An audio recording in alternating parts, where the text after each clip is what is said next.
Baada ya habari njema ambayo nataka nikuletee jioni ya leo, basi nitakupatia zawadi mwisho. Wala usiwe na wasiwasi, zawadi ipo kwa ajili yako. Basi habari njema ya jioni ya leo, ninakuletea habari njema kutoka katika Biblia, katika kitabu cha Yohana 3:16.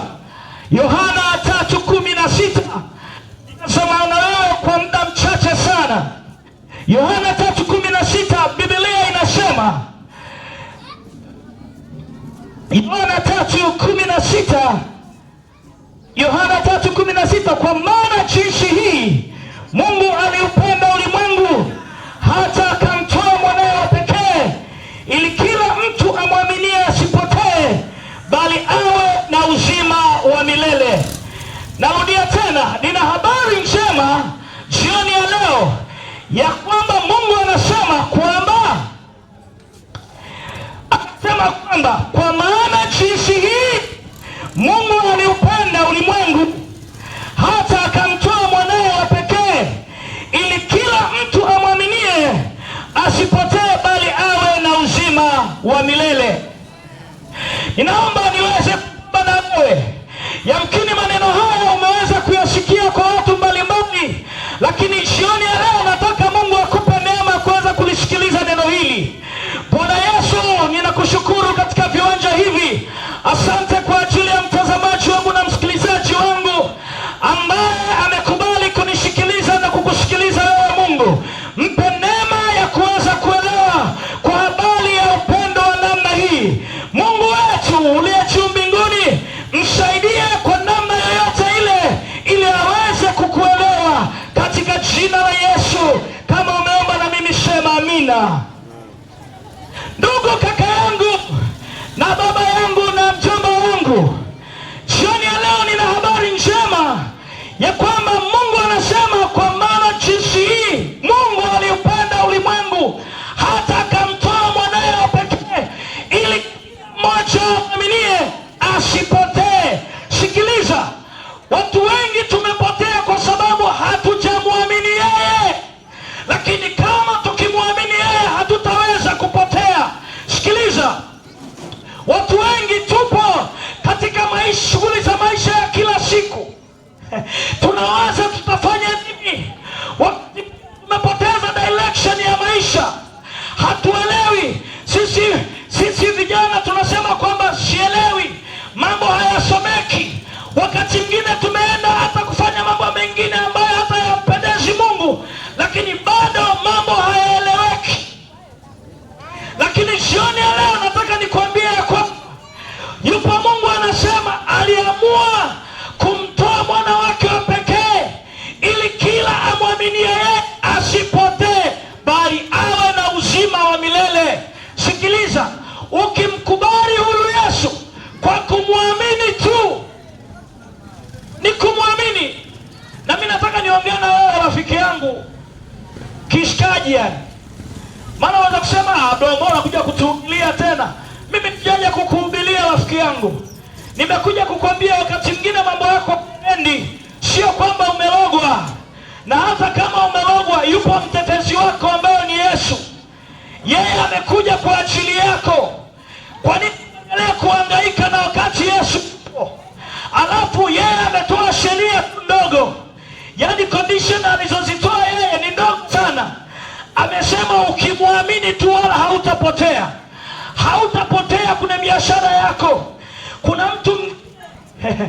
Kuna mtu mwingine kuanzia asubuhi yuko anakimbizana na bodaboda, lakini akitaka kufunga hesabu anaona hana hela. Chuma uleto alishamaliza. Lakini jioni ya leo nina habari njema kwa ajili yako ya kwamba ukimwamini Yesu utakuwa na uzima katika uchumi wako.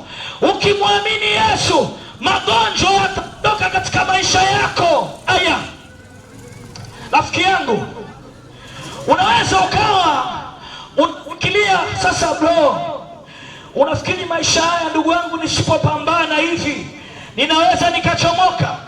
Nataka nikwambie, kama ukimwamini Yesu unachomoka. Tatizo lako hutaki kumwamini Yesu.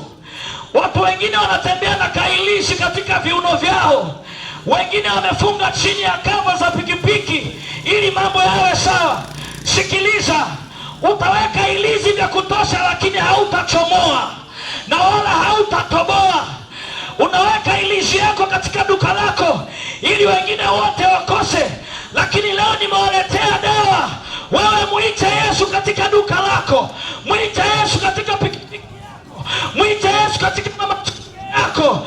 Vitu vyako havitapotea, kazi yako itasimama, biashara yako itasimama, wala sio kwa hela. Wala sijakwambia uje na pesa hapa. Yeye anasema ukiamini tu. Yaani ukiamini, yaani sipo namna hiyo. Yaani sio kwamba labda unapeleka pesa sehemu fulani. Ni kuamini tu. Unamwamini Yesu Kristo kama Bwana na Mwokozi wa maisha yako. Hilo tu. Haya mambo mengine anayajua yeye mwenyewe. Biblia inatuambia ni yeye aliyeviumba vitu vyote. Aliwaumba waganga, aliwaumba wachawi. Ni Mungu wa watu wote wenye mwili. Kwa hiyo hata shindana na huyo ambaye mtesi wako wewe. Kama uko pamoja na mimi sema amina. Kama uko na mimi sema amina. Sikiliza, hakuna ujanja nje ya kumpokea Yesu. Sikiliza, maisha ni mafupi sana tulionayo. Usijidanganye utasema utaokoka kesho. Wokovu ni sasa, rafiki yangu. Tulikuwa na rafiki zetu hapa, walikuwa ni bodaboda kama wenzetu, walikuwa ni bodaboda wenzetu, walikuwa ni wachoma chipsi kama sisi wenyewe, lakini neema ya Yesu, neema ya Yesu ukiamua kunusu katika maisha yako, mambo yanakuwa burudani. Sikiliza nikwambie rafiki yangu, mimi naongea na wewe kama kaka yako. Hapa bahati nzuri tuko wote.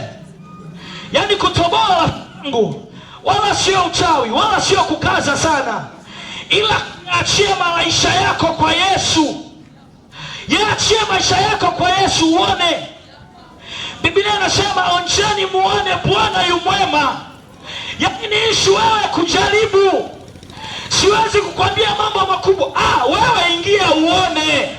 Amina, ubarikiwe sana mama, asante. Unajua watu walio Yesu, kama una Yesu huwezi kufanya vitu kama hivi. Siauna umepinda, lakini Yesu anasema ukimwamini utanyooka kwake. Hakuna vyuma kukaza. Sikiliza nikwambie, mbona mimi nilikuwa unaliona banda hilo? Mimi nilikuwa mchoma chipsi hapo. Kwani uongo wangu? Mimi silikuwa bodaboda mwenzenu tu. Lakini tumetoboa kwa ajili ya Yesu, hakuna ilishi. Kama uamini njoo nikague. Njoo nikague, ni Yesu tu. Ndio maana hata mimi nasema kizuri kula na mwenzako rafiki yangu jamani. Si kweli jamani? Mwenzangu, naona wadogo zangu wanaangamia. Nini isije nikwambia? Jamani, mpenyo huko kwa Yesu. Mpenyo huko kwa Yesu. Achana habari za Ngoja kwanza studio. Aba nifungulie ile Yohana 14:17 27. Yohana 14:27 tusome pale. Unajua kuna watu wengine wanahangaika sana. Maisha sio hivyo rafiki zangu. Biblia inasema kwamba ukimwamini Yesu tu, yani issue starting wazungu wanasema ni kuamini tu. Unaacha mambo yako yote, unamkabidhi Yesu maisha yako. Hivyo burudani. Burudani. Sikiliza nikwambie, mganga aliyekwambia kwamba ukiweka ilizi kuna pikipiki yako basi ndio utatoboa, amekudanganya na kifo kinakuotea. Kifo kinakuotea. Baya zaidi ukimwamini Yesu. Ni baya zaidi ukifa hujamwamini Yesu. Mwingine anasema bro, subiri kidogo, bado kidogo sana nitaokoka. Mimi nakwambia rafiki yangu, kuokoka ni leo. Kesho majaliwa. Si kweli jamani? Kesho ni majaliwa kuiona. Kuna watu wengine sasa hivi ukienda hospitali kubwa pale wamevunjika viungo vyao. Wengine tayari umauti umewashika. Lakini mimi na wewe leo tunayo neema. Bado anapambana kwa ajili yetu. Kwa nini tuache kumwamini yeye? Ngoja nikusomee kidogo hapa. Nataka nikusomee.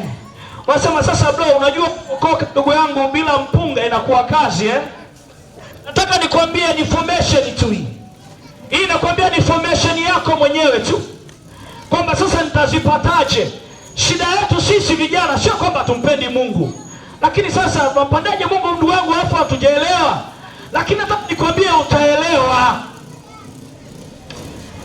Yohana 14:27. Mimi nakwambia amani nawaachia, amani yangu nawapa. Niwapavyo mimi sivyo kama ulimwengu utoavyo.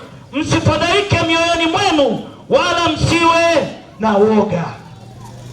Rafiki yangu, usiwe na uoga. Kuna mtu mwingine anasema, I say bro, niko tayari kumkabidhi Yesu Kristo maisha yangu awe Bwana na Mwokozi wangu. Lakini mganga wangu aliniambia nikiacha tu masharti aliyonipa basi mimi nimeisha. Nataka nikwambie huo ni uongo wa shetani.